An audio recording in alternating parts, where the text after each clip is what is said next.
నమస్తే ఫ్రెండ్స్, ఈరోజు మనము ఎల్లిపాయ కారంతో ఎగ్ కర్రీ చేసుకుందాం. 3 స్పూన్ల ఆయిల్ వేసుకుందాం.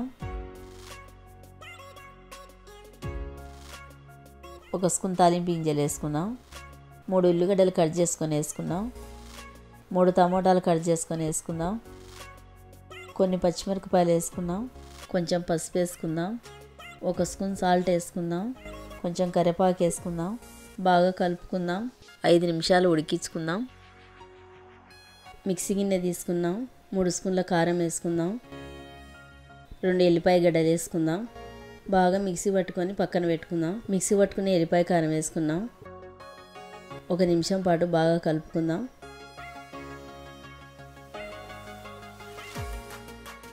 ఉడకబెట్టిన గుడ్లు వేసుకుందాం. 1 స్పూన్ ధనియాల పొడి వేసుకుందాం. 1 స్పూన్ గరం మసాలా వేసుకుందాం. కొంచెం కొత్తిమీర వేసుకుందాం. మళ్ళీ బాగా కలుపుకుందాం.